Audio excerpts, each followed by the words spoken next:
Well, greetings and salutations, everybody. Welcome to the John Campea Show here on my YouTube channel. I'm, of course, your host, John Campea, and it is an honor and a privilege to have you guys joining me here today. Got a whole bunch of stuff to go over, and it's going to be a busy day for me. I've also got a couple more reviews I need to still put up. I still haven't put up I got to put my Greatest Showman review. I'm going to do that today. And I need to put up my review for the new Netflix movie, Bright, with Will Smith. Why am I forgetting the guy's name? He's like one of my favorite actors right now, and I'm drawing a blank on his name right now. Anyway, I got that review to go up, and we got a whole bunch of stuff to talk about here today as well. The first thing I should mention here, of course, is that all of the main questions and topics coming in today have come to me, not from me, but from you guys. You guys are the ones who picked out the questions and topics today. Here's how you get a topic or a question on the John Campea Show. You just email me anytime at john@thejohncampeashow.com. That's john@thejohncampeashow.com. Make sure you put the word topic in the subject line so I know that it's for the show. And as always, guys, keep those emails to 90 words or less. Now, once we're done with that at the first part of the show, the second part of the show is going to be about taking your live questions. For those of you guys who are watching live, the main way to get a live question on is through using the super chat. That's the one way to guarantee your comment or question gets on the show. But also, if there's time at the end of the show, we'll take some Twitter questions as well. All right, with all that out of the way, let's dive into the first topic today. And the first topic today comes to us from one of my Patreon supporters, Isaac Beebe, who writes, "Love your show. Thank you so much. Have you seen the trailer for the new movie Early Man? It stars Eddie Redmayne and Tom Hiddleston and is made by the same person who created Wallace and Gromit, hence the stop-motion animation. I think it looks interesting. Your thoughts?" All right, well, thanks a lot for the question, man. And yeah, I've seen the trailer. Also, I always hesitate when there's an animated movie to say that the voices of the animated movie are starring these people. Like starring Eddie Redmayne and starring Tom Hiddleston. Well, if by starring we mean they went into a sound booth for a couple of days and then collected a big check, sure, it stars them. But I always hesitate to do that. You know, we're no longer in the day where truly gifted, talented, and trained voice actors get these big roles anymore. And that's unfortunate. Instead, they go for a big name celebrity that nobody cares about, that it's the big name celebrity do it, but just so they can put on their poster, starring Eddie Redmayne. It's like, oh, so you mean you just got a big Hollywood star to knock an actual trained voice actor out of a job so they could come into a sound booth for a couple of days and do a couple of days voice work. I mean, that's no disrespect to Eddie Redmayne or Tom Hiddleston. I love them both. But anyway, that's just a pet peeve of mine that I'm sure I'll get over someday. Anyway. But yes, I did see the trailer, and you're right. If you told me, look, there's this thing, you told me the concept of it, it's the Stone Age versus the Bronze Age, being done by the guy who did Chicken Run and Wallace and Gromit, you got me interested. I will admit, though, the trailer really didn't do much for me. I didn't love the trailer. I did not think the trailer was all that great. I wanted to love the trailer. I thought, look, the premise is still cute. And I get some nostalgia, warm in my heart feelings whenever I see the Wallace and Gromit style. But I'm going to admit right now, I'm not all that thrilled with what I saw. I don't hate it. But it didn't do anything to turn my crank either. Now, it's just the first trailer. I might change my mind as we see more trailers. And then again, even if I still don't like the other trailers, just because the trailer hasn't been good doesn't mean a movie won't be good. Just because a trailer is bad doesn't mean, or just because the trailer is good means a movie will be good. So anyway, let's just wait and see. But I have seen the trailer, wasn't thrilled with it. Have you guys seen this trailer for Early Man? If so, jump down to the comment section and let everybody know what you think about that trailer. Anyway, let's move on. The next question today comes to us from Linus Knight, who writes, "Usually films release their first trailer about 5 months before the initial release of the film, especially with Star Wars. Do you think the fact that we are in December and still not had a trailer for Solo, a Star Wars story, means the film isn't good? If not, when do you think Star Wars will be releasing it?" Well, thanks a lot for the question, man. And look, let's get this thing straight. I have thought for a long time that studios release trailers way too early. Like, you guys know that. I've been saying this forever. I believe studios release their trailers far too early. There's simply no need to put out a trailer 6 months in advance. Like, if you want to do like a little announcement thing, boo, this movie's coming. Okay, that's fine too. But I really don't see the need to do it that early. Now, that's not to say that there aren't trailers that come out that early and I don't get excited about them. Sure I do. Absolutely. But still, I don't think you need to put them out that early. Anyway, does the fact that we have not yet seen a Solo trailer worrisome? I mean, because even people like me who don't think they should be putting out trailers this early, even I thought that we would probably see a Solo trailer around the time that The Last Jedi drops, probably like a few days before The Last Jedi came out. And we haven't got it. Should that be something that we should worry about? No. There are other things that could make us worry. There are other things that could make us worry. That a trailer has not come out yet is nothing. Some of the worst films in history have had lots of early trailers come out. So this is nothing. This just means their timing isn't right. They don't want to put out the trailer yet. They don't think it's good. They have a marketing plan and they just don't want to put out a trailer yet. Because even if the movie was absolute steaming garbage, even if Solo is like on Catwoman level bad, like even if it is one of the worst films ever made, you could still put out a trailer and make the trailer look great. So the fact that they haven't put out a trailer is not worrisome. That's not the part that worries me. There are other things that could worry us about Solo, for sure. Like if they pull a Greatest Showman and don't have a review embargo lifted till the day the movie comes out. That's concerning. If we hear that Ron Howard has left the project and now they have to get in another director just to finish off the post-production, that would be concerning. There are a lot of things that could be concerning indicators for Solo, but I don't think the fact that we haven't got, I don't think the marketing has anything to do about whether we should be enthusiastic or whether we should be concerned about a Solo movie. If they put out a trailer and the trailer sucks, that's a reason to be concerned. But them not dropping a trailer at this point, still 5 months out, I think that's interesting. I think it's something that's interesting to talk about, but is it something that may indicate the movie's not good? Because no, even if the movie was garbage, they could still put out a trailer if they wanted to and make it look awesome. So that's not really something that I think we need to worry about on that level. There may be other things to worry about. I just don't think this is one of those things. Anyway, thanks a lot for the question, man. Next question comes to us today from Shaun Wren. And Shaun Wren writes into us, my question is regarding Andy Serkis's Jungle Book movie at Warner Brothers. It recently got a new title, Mowgli, and an official synopsis. And after reading it and the voice cast, could this be a sleeper 2018 hit? I know it'll be matched against Jon Favreau's Disney's classic, but with the king of CG at the helm and a cast that includes Cate Blanchett, Christian Bale, Benedict Cumberbatch, etc., but it has a great opportunity.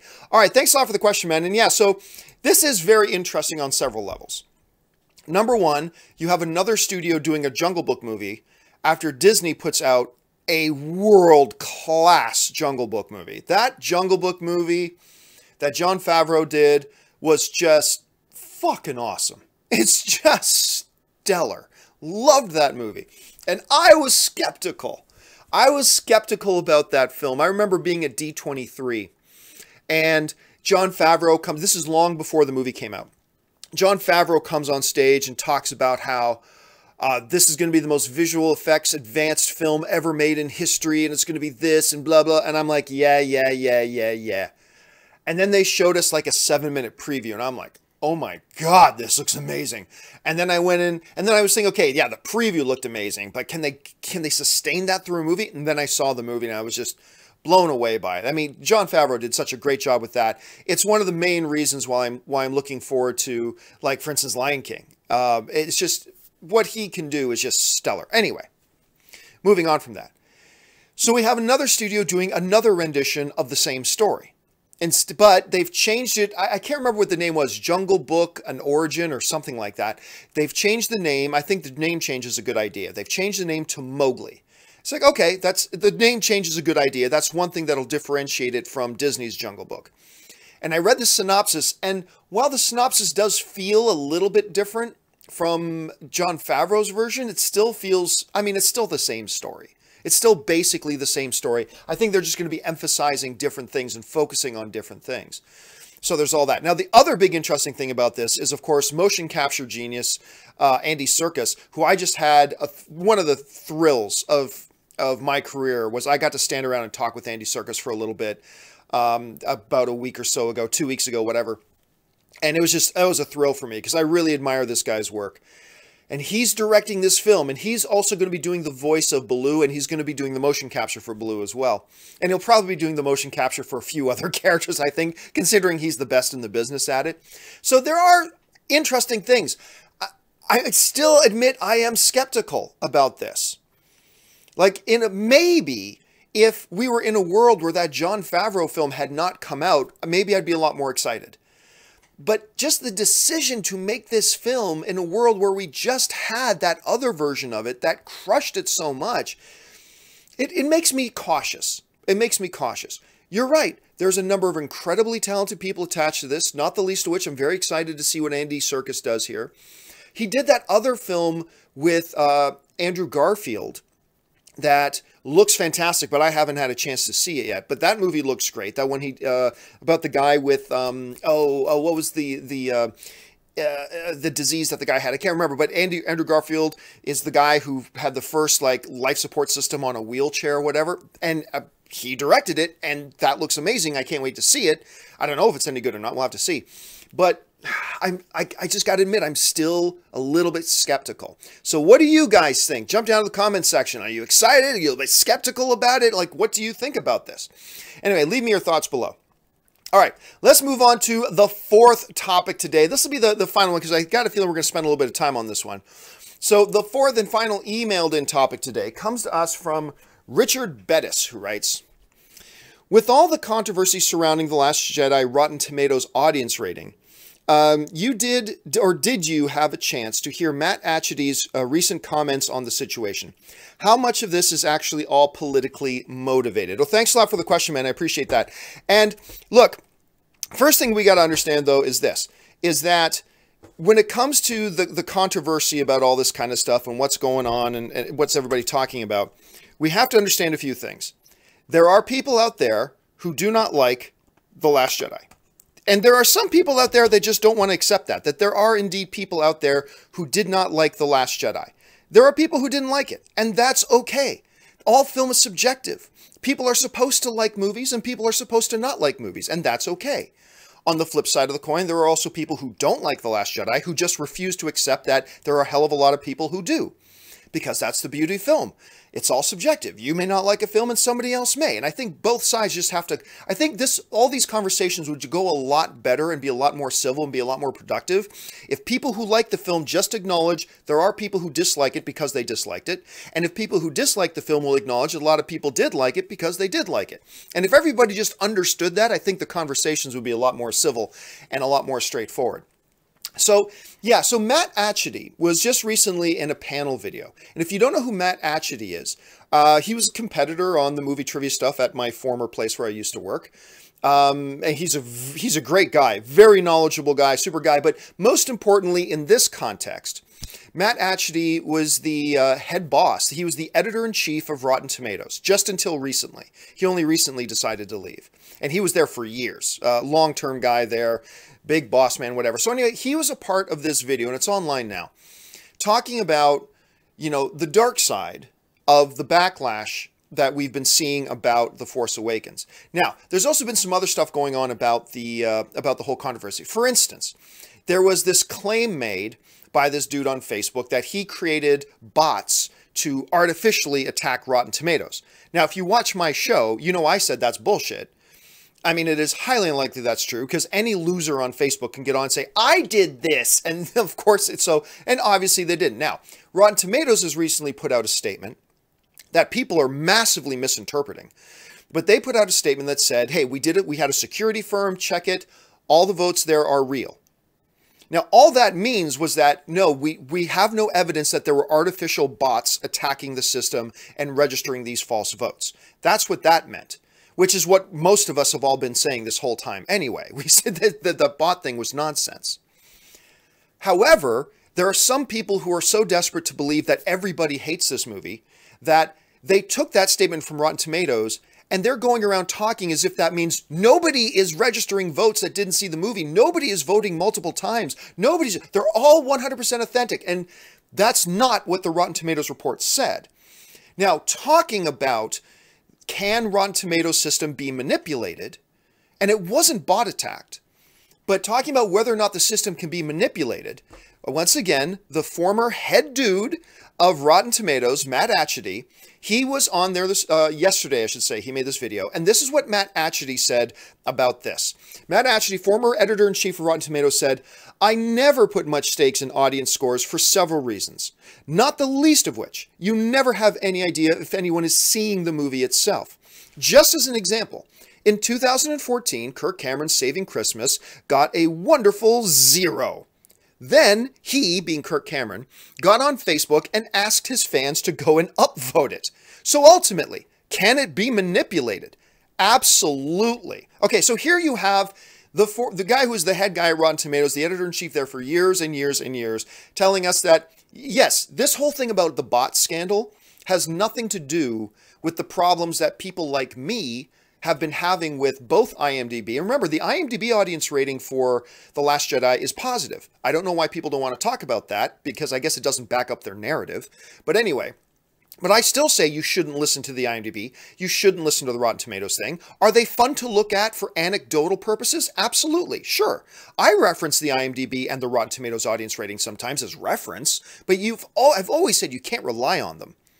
So now we have Matt Atchity, former editor-in-chief, saying, no, I don't rely on them. I've never relied on them because I have seen in my career there the system has been manipulated and it can't be relied on. So that's the editor-in-chief of Rotten Tomatoes saying that. But they went on to talk about some of the more concerning things. And this is really the bottom line of what this whole topic is about, is this. And before we go into it, let me emphasize this again. There are people out there, and not an insignificant number of people, who do not like The Last Jedi because they don't like it. Oh, imagine that! There are people out there who don't like it just because they watched it and didn't like it.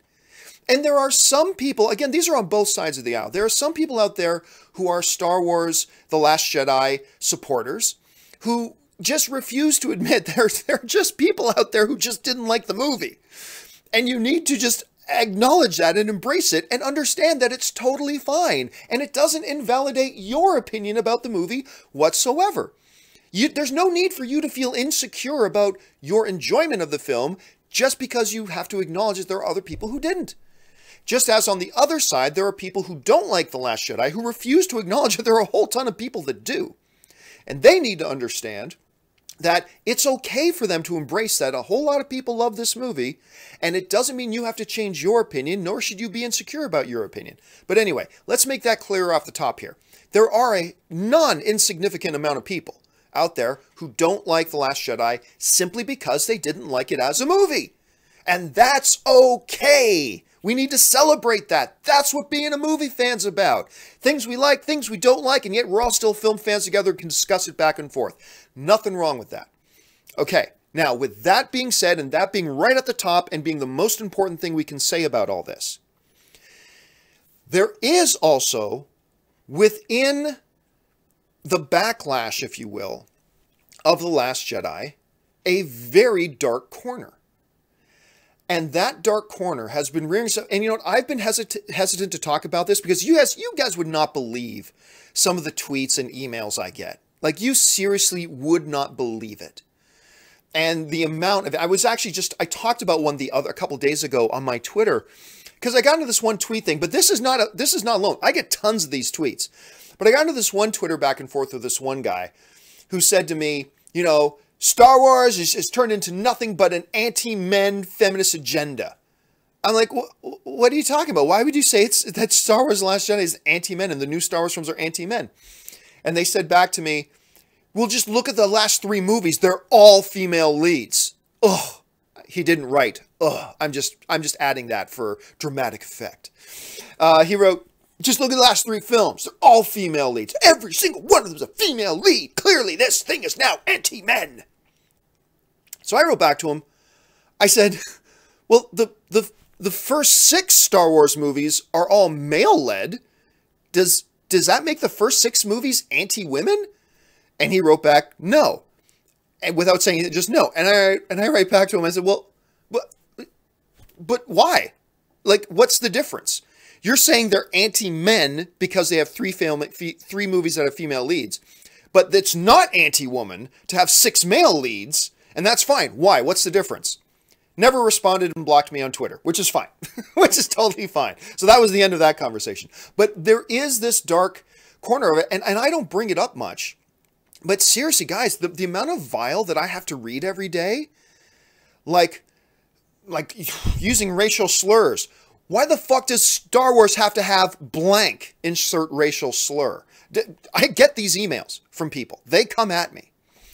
I got emails from like people, everybody knows Mark Hamill has been, regardless of what your political affiliation is, whatever, everybody knows that Mark Hamill as an individual, he's very much anti-Trump. He's made a lot of very anti-Trump statements and went on to make those videos, or those videos of him doing, reading off Donald Trump tweets in the Joker voice, and done that. And a lot of people on the right didn't like that.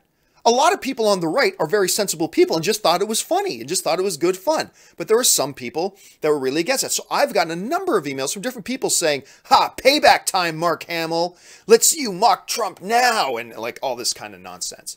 Anyway, in this video that Matt Atchity was a part of, they bring up a report, an investigation that was done by the newspaper outlet, The Telegraph. And this was one of the quotes that they brought out from The Telegraph, where they simply said this in the report. The comments, talking about the Rotten Tomatoes audience rating part, the comments are littered with 1-star reviews that read, politically correct to the point of boredom, quote, social justice propaganda, and I'm frustrated that feminism and diversity have made their way, and this is a real one, I read this one, I'm frustrated that feminism and diversity have made their way into this film. This has ruined Star Wars for me as well as my kids. Keep liberalism out of it and stop ruining once good things. Okay. And I have just ignored all this stuff. I've just ignored it. I've not referenced it because I know there are going to be a lot of you guys out there that don't want me to reference it and don't want me to talk about it and would rather me just ignore it and all that kind of stuff. However, I can't. I can't. And you know what's funny? I only know 2 people. I only personally, who are friends of mine who I communicate with. I only personally know 2 people that disliked Star Wars The Last Jedi. And they're both brilliant, wonderful people and with great movie tastes and all that. And I only know 2 people. And I was talking to one of them who like really dislikes The Last Jedi. I mean, hates The Last Jedi. But I can't even repeat the things I was saying to him. He is so outraged that there are people out there on the quote-unquote same side as him, being anti-The Last Jedi, who spew off this racist, sexist, backwards, hick line of thinking, that the problem with Star Wars is that there's a black dude in it. That the problem with The Last Jedi is they put in some Asian chick. By the way, did you see? I meant to pull up a screenshot of it. You know, Wikipedia, people can go into Wikipedia and make changes. Did you see the racist shit people were putting in Wikipedia about Kelly Michelle Tran and her Rose character? Like they renamed her character Ching Chong Ching Chang is blah blah, and like all this nonsense. Look, and this buddy of mine who hates The Last Jedi is just pissed about this. Absolutely pissed about this. As I think most people who don't like The Last Jedi, I feel safe in saying that the majority of people who just straight up don't like The Last Jedi because they don't like it are pissed at the fact that you get some assholes out there who are running their mouths with these types of things. Well, keep the social justice warrior stuff out of it. And like my friend is like, that is muddying the message. That is completely muddying the message. And I think you would find most of us, whether we like The Last Jedi or whether we dislike The Last Jedi, I think most of us would agree that this is just damning and damaging and horrific. Not just for this one movie. This is horrific stuff for film fandom. This is the dark side of film fandom coming up here. And we can't just ignore that this shit is being spoken. We can't just ignore that this shit is peppering my comment section, is peppering my Twitter feed, is peppering every other chat board forum and stuff like this. And look, you know what? I'm going to go on record. I'm going to say this. I don't give a flying fuck If I lose all my subscribers, I go to McDonald's and flip burgers, which, by the way, if you do that for a living, good on you. That's hard work. But if I have to go to McDonald's and flip burgers just so I can make a little money to pay my rent and still do my YouTube videos, I don't give a fuck about any of that stuff if what I'm about to say bothers you. All right? I don't want you as one of my viewers. I don't. Hey, if you're somebody who doesn't like The Last Jedi because you just didn't like it, awesome. I'm thrilled that you're here and we exchange and we have an exchange of ideas and different opinions, and that's awesome. But if you're one of these fucking assholes who will go, they put a fucking Asian woman in this movie? Pfft, social justice warrior nonsense. Why are they doing this? All because one of the characters was played by an Asian woman. Newsflash. I'm married to an Asian woman. Anyway, if you're one of these people who's like, Star Wars isn't Black Wars, don't laugh. I read that once and the guy thought he was funny. Why is this, that, and the other thing? Keep them in their place, blah, blah, blah. You know what? If you're one of those people and me saying this offends you, I don't give a fuck. Unsubscribe to me. Do not watch my videos. I don't give a shit. If you're one of the common sense people that you just don't like The Last Jedi because you didn't think it was a good movie, awesome. Good on you. We can have our discussions and have fun together just debating and discussing the movie. But if you're one of these backwards thinking assholes that's like, women in the leads. Screw this movie. Fuck you. If you're one of these guys, black people in Star Wars, keep liberalism. Having a guy who's not white playing a role is suddenly liberalism. Guess what? There are a whole lot of conservative political thinking people who would call you an asshole for saying that. If that's the case, and you want to downvote my videos, and you want to unsubscribe to me, you go right fucking ahead. Because I don't want you. I really don't. I would rather flip burgers for a living and have 15 people watching my videos than pretend that it's okay to say that a movie's bad because it's got an Asian woman, or it's got a black dude, or it's got a social justice warrior agenda. Fuck you. And I don't give a shit. I really don't. I have never given shits, and I am not about to start giving them. And guess what? You're in for a rude awakening when you find out that the majority of people who also don't like The Force Awakens are going to tell you to go fuck the right off too. So, anyway, I could go on and on about that, but the fact of the matter is, everybody seems to be scared to address this. Everybody seems scared, and I admit I have been nervous about addressing it, because it means some people are going to unsubscribe. And I had to just look at myself in the mirror and go, you know what? Fuck it. I don't care if people unsubscribe. This has to be said. It has to be said. Because there are people who really love this movie that want you to disappear. And there are people who hate this movie that would also love you to disappear. And that is a part of it. And it's disgusting. It got to the point that every once in a while I would check in on the Rotten Tomatoes audience reviews just to read them myself, just to see, what it is that the people who don't like the movie, because I like to understand different people's perspectives. But I had to stop reading because the amount of vile bile that was just in there being spewed. It's like, I as a human being just can't read this shit. And it's awful. And I think, if my buddy who I talked to last night is any indication, I think maybe the people who might be most pissed off at this are the people who don't like the movie. Because it is horribly shading their position. And I think you're going to see that they're the ones who get as upset about this as anybody else. And it just disgusts me that the people who are accusing Star Wars of bringing politics into it, why? Because one of the characters was Asian? That's bringing politics in it? I'm sorry. You're the one bringing politics into it. You're the one who is making Star Wars a political debate. Not, hey, a guy who's playing that role is black. That's not making politics out of it. You're the one making politics out of it. All right? So, I'm just flabbergasted by a lot of this shit. And this, unfortunately, it is a real part of the online film fandom. And it's a part that needs to be cut out with extreme prejudice. Because it soils everything. It's making it difficult for people who like this movie to have meaningful, conversations. It's making it even more difficult for people who, for their own legitimate reasons, don't like The Last Jedi to have meaningful debate and conversations with people. You are just a cancer, All right? You are a cancer on film fandom. Go away. I don't care if I lose every bit of revenue I make. I don't care if you're a Patreon supporter of mine. Go away. If you're somebody who's got those types of things that you want to push on the film fandom, just disappear. I would rather you leave. I don't want to feel like I'm taking money from somebody who's going to go out in the world and say, hey guys, avoid that movie. It's got Blackie in it. Fuck off. Anyway. So, I got a little bit worked up. Okay. So, hey guys, Shiny Happy, talking about movies. And again, in case you're joining us late, let me reemphasize what I want to talk about right off the top. If you're somebody who doesn't like, and there's not an insignificant number of people who do not like The Last Jedi. If you're somebody who doesn't like The Last Jedi because you watched it as a movie and it's all subjective and hit you in such a way that you didn't like it, maybe you just didn't like it by a little bit, maybe you hated it. That's awesome.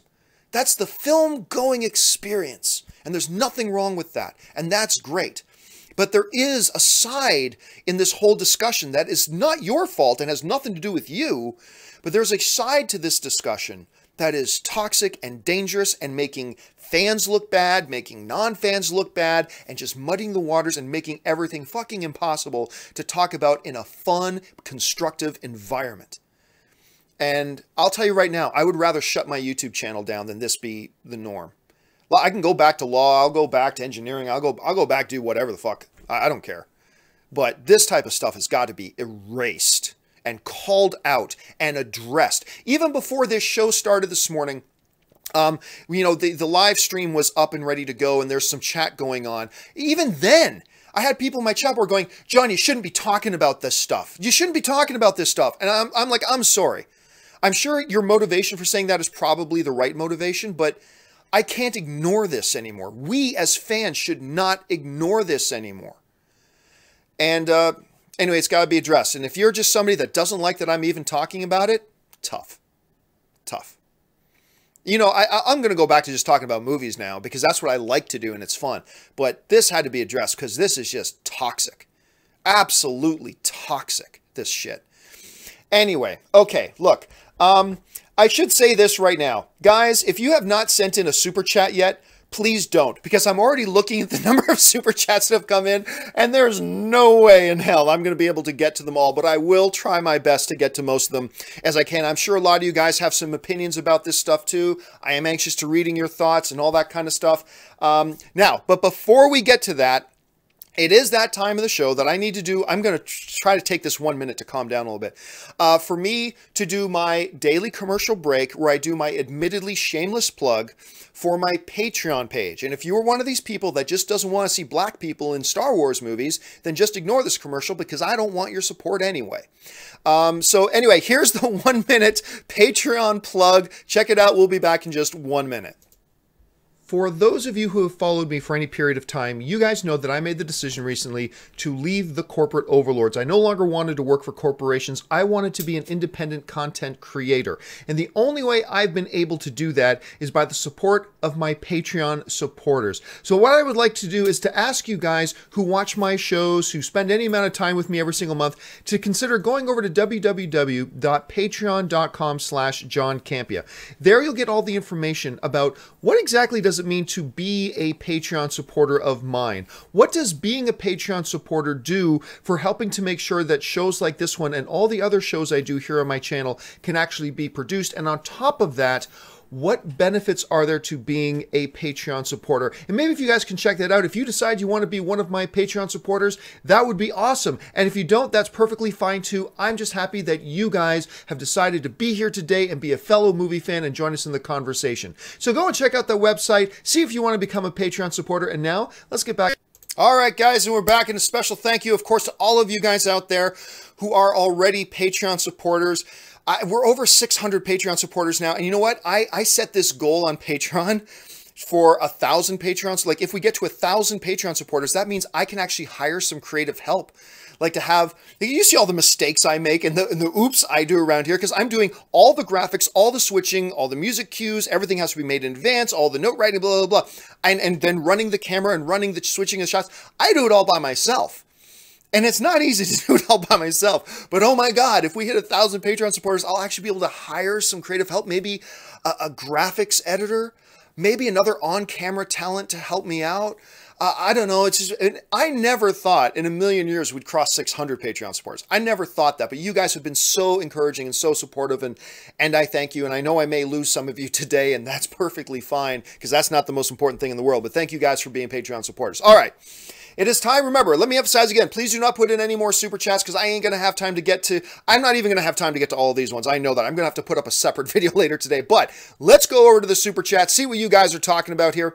And the first one comes to us from Manuel Fernandez, who writes, thoughts on declining movie theater attendance in the past couple of summers, the lowest in 2 decades. Is it a simple stumble or should we be concerned? No, look, I've been talking about this for a while.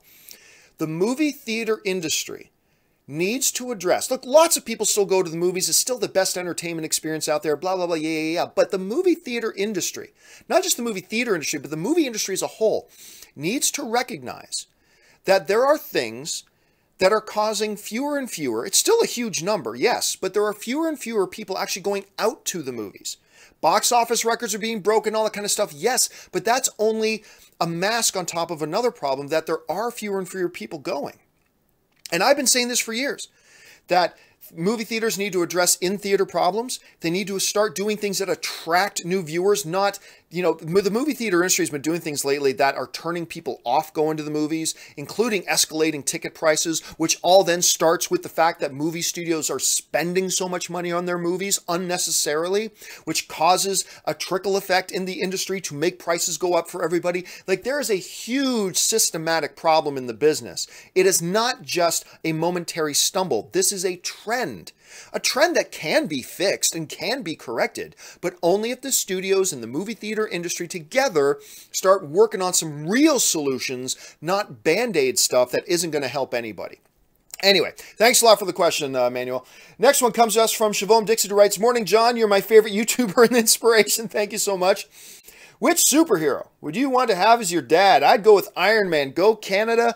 I'll go Captain America just because he's my favorite character in the MCU. So I'll probably go. I would like Captain America as my dad. I'll take the good moral direction from my dad as opposed to the Moneybags dad. Not that I think Iron Man would be a bad dad. I'm just saying I'd rather go Captain America. All right. Ben Rayner writes, hey John, with Ben Affleck being done with DC, does that mean he's done with other Warner Brothers movies? He has a great relationship with them. I hope he continues making more movies for them. Well, as a matter of fact, Ben, there was a report not that long ago that they're looking at doing The Accountant 2. It hasn't been greenlit, but they are talking about doing The Accountant 2, and that's a Warner Brothers film. Now, at the same time, he signed on to do his next directorial movie with Sony, which is going to be the first movie that he hasn't directed with Warner Brothers in a long time. So where that's all at, I'm not really sure. But I do know that on the surface, at least, they've been talking about still working together with him appearing in The Accountant 2, which I think would be great. Now, unless that's just one of those other situations where when Ben Affleck signed on to do The Accountant, he signed a 2-film deal or something like that, and he has to come back and do it. I don't know that that's the case, by the way. I don't know. But I think on the surface, it at least looks like Warner Brothers and Ben Affleck's relationship isn't completely broken. So we'll see. And by the way, he's not officially out of DC yet. Remember, I've said forever that there's a 50-50 chance he does one more, and that I think he's absolutely out after that. And there was a report saying that it looks like he might be in the Flashpoint movie. That's not confirmed. That's not official. So let's not say he's done and gone yet, because he's not done and gone. He will be, but he's not done and gone yet. So let's keep that in mind. Siobhan Dixon writes in, thoughts on The Witch. It's one of my favorite horror films of all time, probably the most unsettled I have ever walked out of a film. Black Phillip was scary AF. I really enjoyed The Witch. And you know what? I saw The Witch, and it was one of those movies where I really loved it, and I thought a lot of people would love it. And then I found that, pardon me, this happens all the time. I eat almonds, and every once in a while, some little kernel of an almond pops up in the back of my throat. It makes it tough to talk. Anyway, so, which leaves a question, John, then why the hell do you still eat almonds before you do the show? Because I'm not terribly bright. If you haven't figured that out yet, I don't know how to help you. Anyway, I was really surprised to find out that there was a bunch of people in the horror fan community that did not like The Witch. I was surprised. I really thought it was a very psychological horror movie, and you're right. I walked out of that film as well very unsettled. I thought it was a really great, different kind of horror movie, but there are a lot of people who don't like it. And again, that's totally okay. James Welsh writes, have you seen Call Me By Your Name? No, which is funny. I was supposed to see it last week. Something else came up that I did instead, so I have not seen Call Me By Your Name yet. It is getting a lot of awards buzz. I'm seeing it this weekend before I head out to Canada. So I will let you know once I have a chance to see it. Manuel Fernandez writes, in your mind, how do you predict the entertainment industry will be in the next decade or two? Will there be more or less jobs, more or less blockbusters, more or less theaters around? You know what, Manuel, I appreciate you writing that in, but that's a much larger topic. That's not something I can just answer here in a quick minute. I think there is lots of different things that can be done for the entertainment industry. I think there's a lot of ways. It's on a negative trajectory right now, but I think it's very, very early, and it's very easily fixable if they get around to fixing it. But as far as sitting down here for the next 20 minutes to talk about where everything's going to go, this isn't really the right form for that. But they do need to fix these things. And they do need to get this thing healthy again, or else 10 years from now, the whole movie-going experience could be in a more negative position than it is now. But it can be fixed. All right. Let's see. Trojan of Narnia. Oh, I like that username. Writes, do you think The Last Jedi will age well? Impossible to say, but I think yes. Now, remember, I'm one of these people who I have some problems with The Last Jedi. I've talked about them before. I don't like how they used Phasma. I did not like at all how they shoehorned in Maz Kanata. I didn't like the Benicio del Toro character. I hated the whole Casino Planet thing, all that kind of stuff. But overall, I enjoyed the movie a lot, and I had a lot of fun with it. I think it was a great new chapter of the Star Wars trilogy. That's my feeling. Some people don't like that I have problems with it. Some people don't like that I like the film, so I make nobody happy. And again, I don't give a fuck. I'm just going to say what my opinion is. So I do think it will age well, but you never know. We won't be really able to answer that question till like 2 or 3 years from now.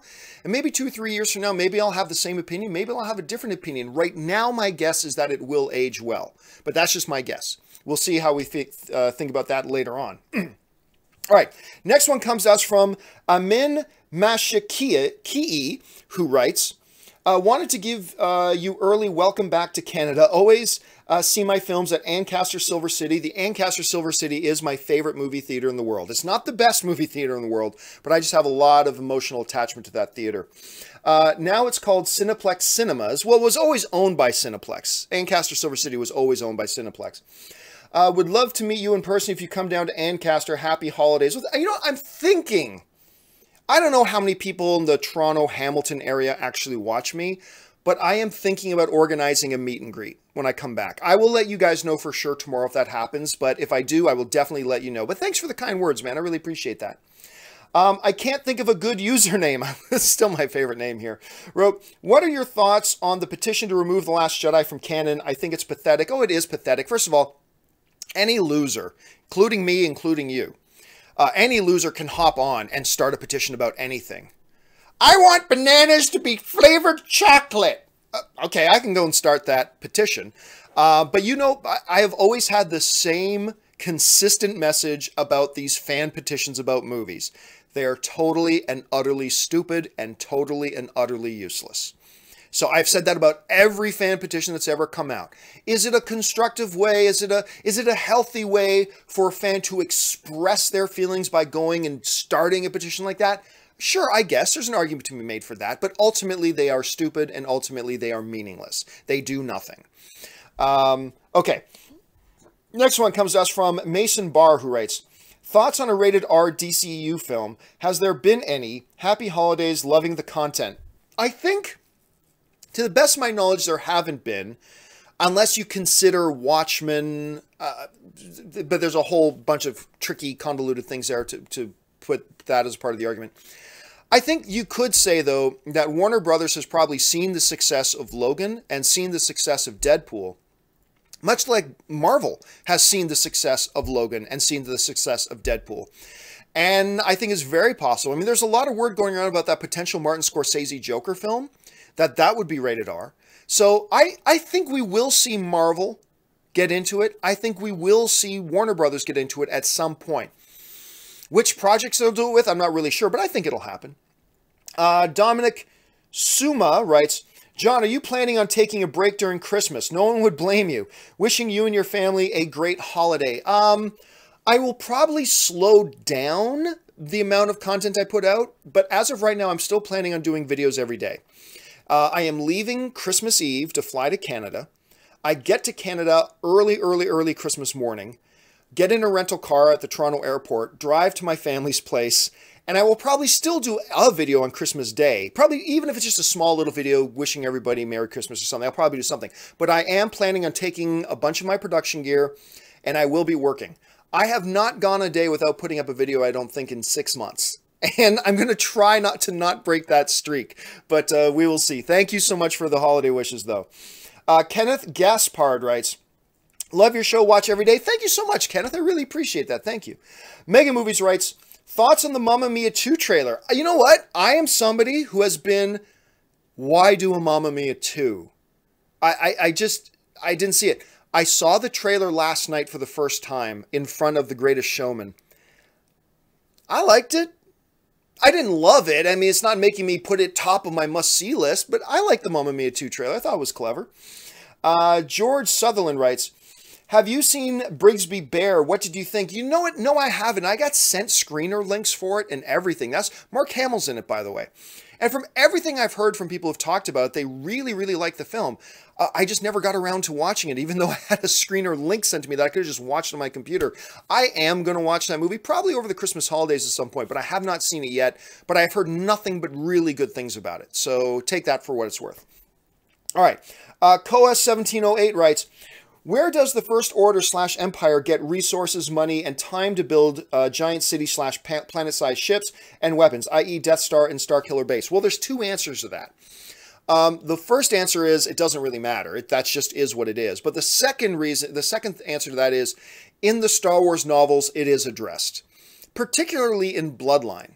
Bloodline, it's really addressed because part of the whole storyline of Bloodline is Leia uncovering that there is a something being put back together that seems to be putting the Empire back together.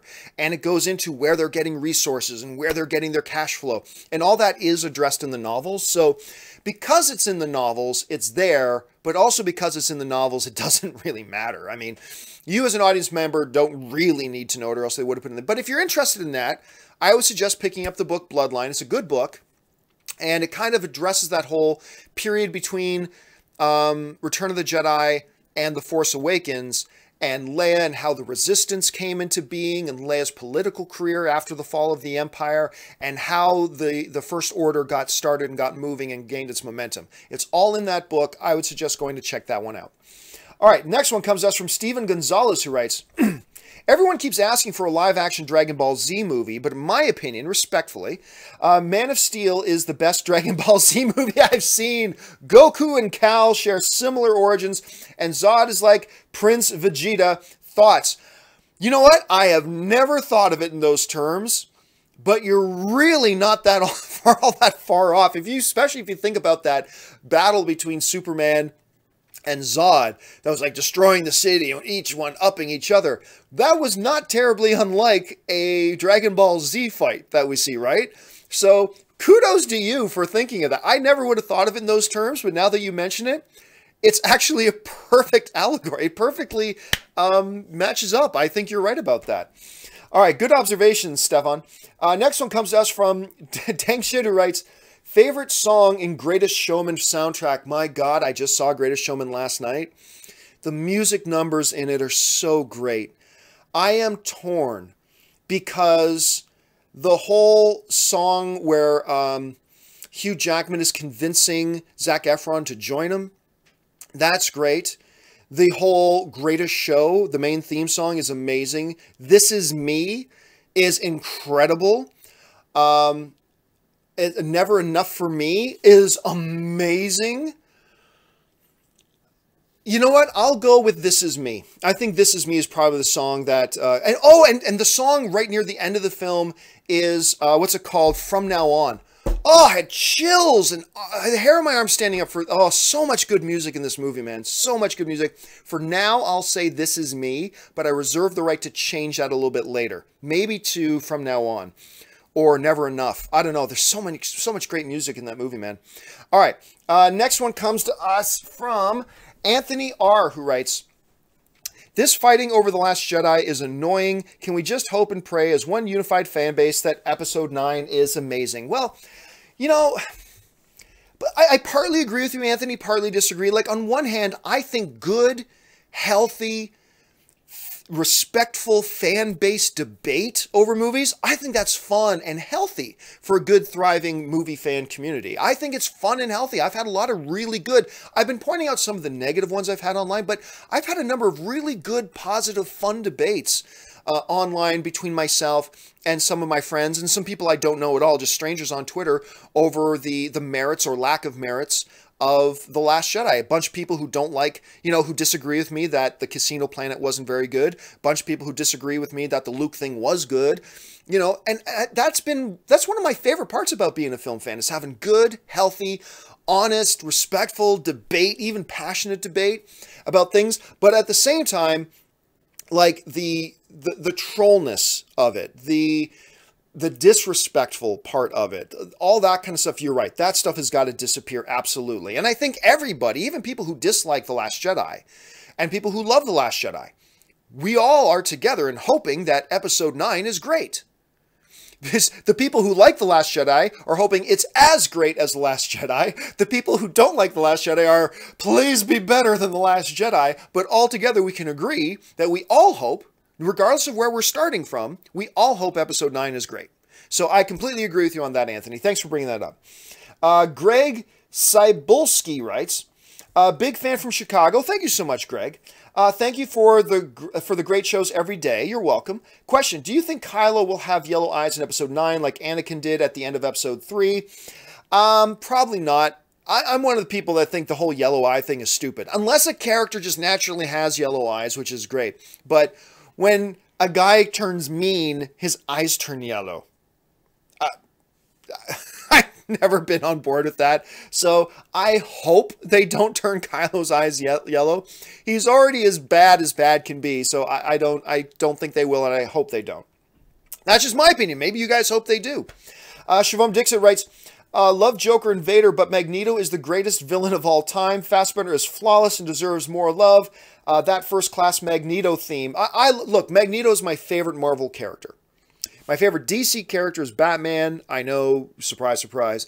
My favorite Marvel character is actually Magneto. I love Magneto. I think he's one of the best comic book characters ever created.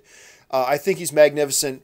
But Vader's still the man. Vader is still the greatest villain of all time. But it's good to hear differing points of view. All right. Amy Singh writes, your thoughts on Jackie Chan / Pierce Brosnan star The Foreigner. Didn't get a review. Also, do you plan on doing future video game cutscene reviews? Okay, first of all, I was a little bit late to The Foreigner. I was really excited about that. I thought the movie was okay. Has its pros, has its minuses, but by the end of it, I wasn't impressed. I mean, it's okay. If somebody asks me, should I watch it? I'll go, yeah, watch it. It's not a waste of time, but if you have any high expectations, lower them. As far as cutscene reviews, yes, I'm going to do more cutscene reviews. And I was going to do a cutscene review of Battlefront 2, but it was so bad that I just ignored it. I didn't like it. What I do think I'm going to do is I think, you know, I got inspired because I meant to do this ages ago. I want to do a cutscene review of The Witcher. Although that's like 9 hours long, so I'm going to have to plan out how I watch it. But yes, I am going to do more cutscene reviews because I have a lot of fun with those. Not a lot of people watch them, but that's okay. I have a lot of fun with those cutscene reviews, so I am going to do more of those. Thanks for asking, Amy. Next one, Manuel Fernandez writes, MGM and Paramount haven't made a big profit in recent years. With Arrival and Creed being most recent big hits, you worried they may end up gone soon? Oh, no. These movies, these studios have so much money and so much history and so much else going for them. They're not in trouble yet. They're not in trouble yet.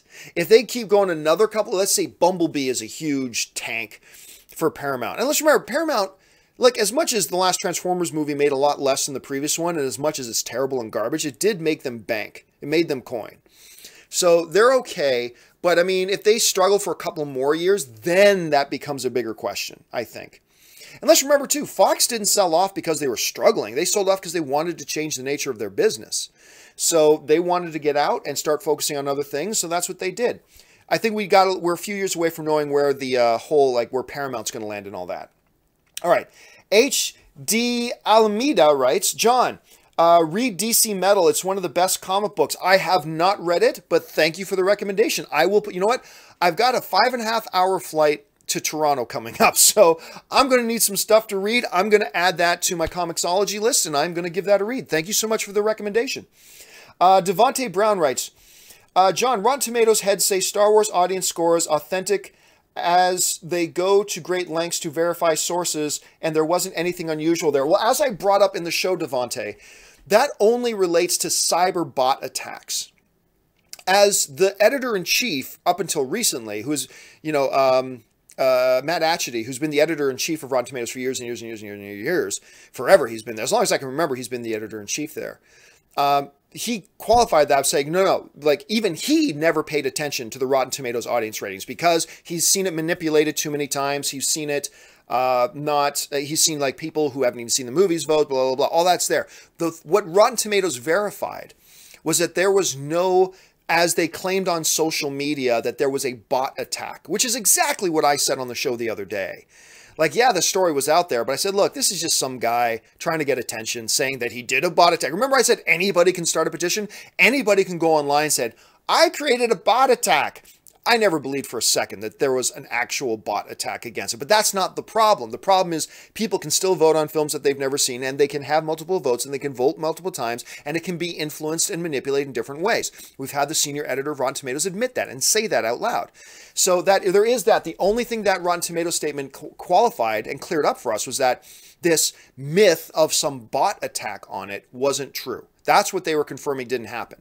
They were not saying that every single vote was from people who saw the movie and were only voting once. They can't know that, as the editor-in-chief of Rotten Tomatoes clarified for us. So that stuff we know. All right, next one comes to us from Alan Jensen, who writes, I just want to recommend a good movie night trilogy. 1, Citizen Kane. 2, Plan 9 from Outer Space. 3, Ed Wood. That is actually not a bad trilogy for a good Saturday night. If you and a couple of buddies together and you just want to have a good, that's actually a really good trilogy. Thank you, Alan, for putting that in there. Citizen Kane, Plan 9 from Outer Space, Ed Wood. Check that out. Mega Movies writes, I saw The Greatest Showman and I loved it. Critics couldn't have been more wrong. My question is, what movie do you think critics got completely wrong? Well, first of all, when you say critics couldn't have gotten it all wrong, which critics? Because there are a lot of critics who like it. Like 4 out of every 10 critics really like it. And 6 out of 10 didn't, because the last I checked, let me bring it up here out of curiosity's sake. The last time I checked, Greatest Showman had a 40%. Rotten Tomatoes. Okay, the last I checked, it had 40. I'm just going to see if it's gone up or down since then. So the Greatest Showman right now is sitting at, it's actually gone up. It's 48% critic rating. So when you say critics couldn't have been more wrong, well, which critics? Because half of the critics like it. Half of them didn't. And look, I saw the movie last night. I will put up my review later. I will say this. The people that didn't like the movie, I can see why. The story elements, the moments of the movie in between the musical numbers, I thought were weak. But the musical numbers are so good. So good. So anyway, actually, what movie do I think that the critics got completely wrong? Man of Steel.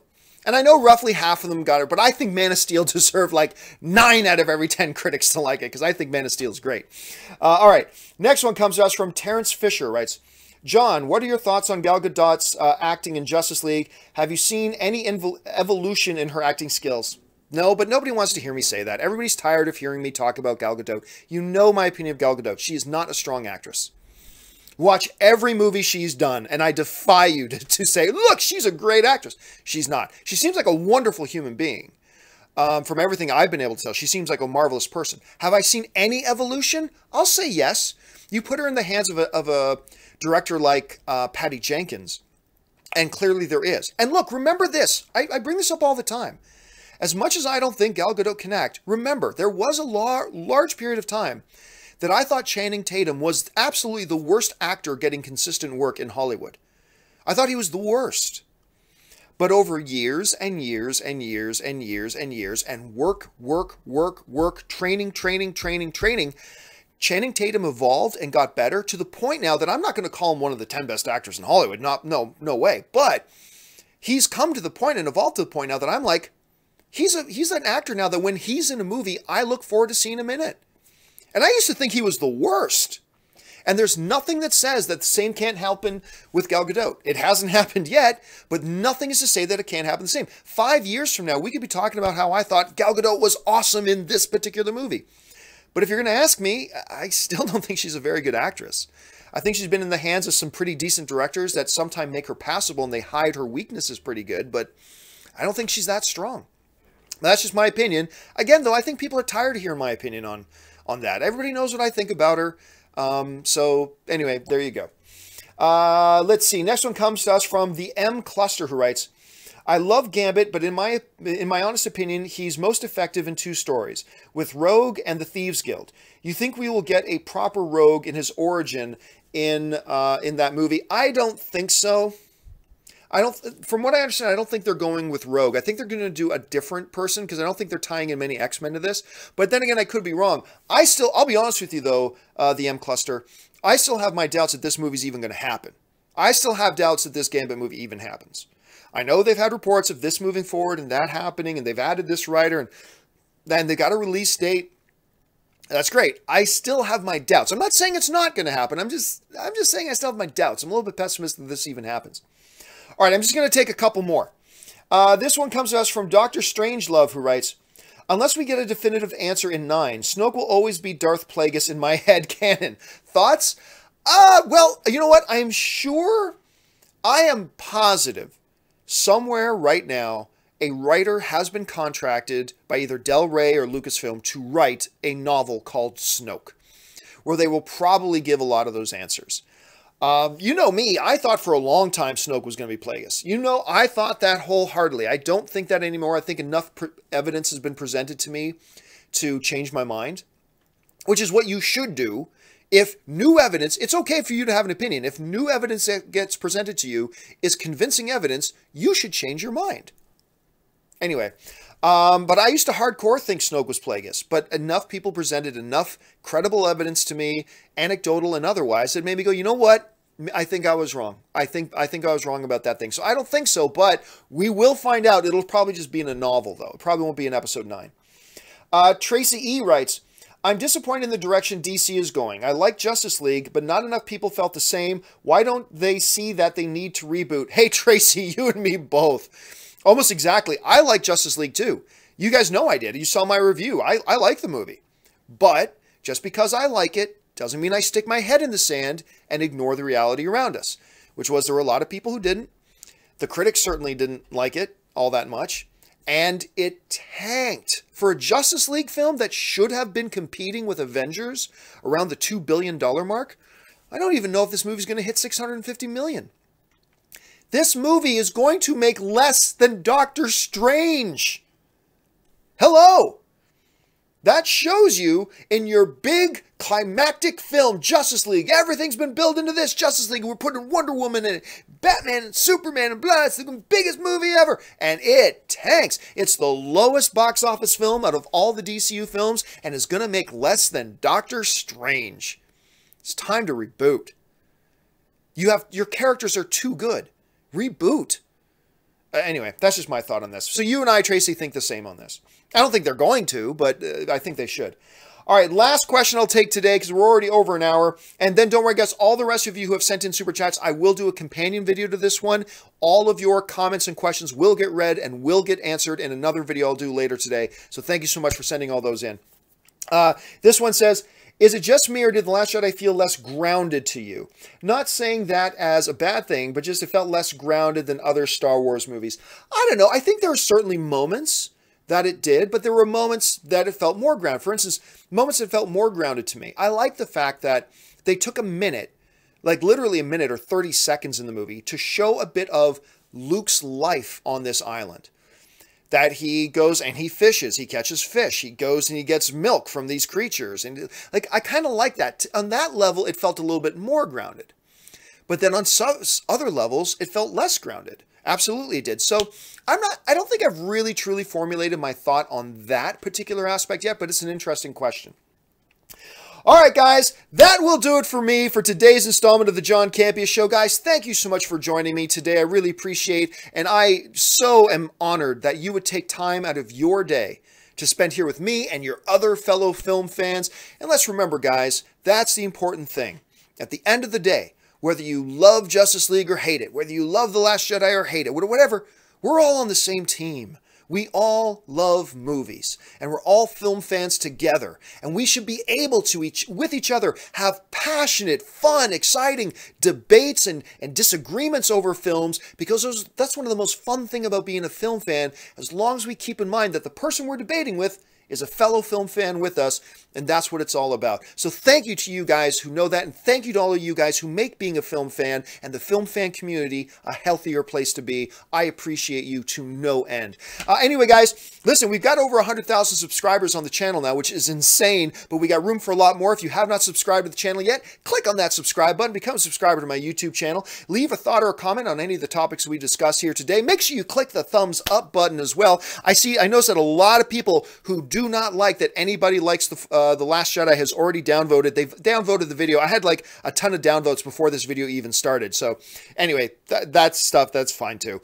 Whatever. You are what you are. So anyway, guys, thanks for joining me. My name's John Campea, and until my next video, bye-bye.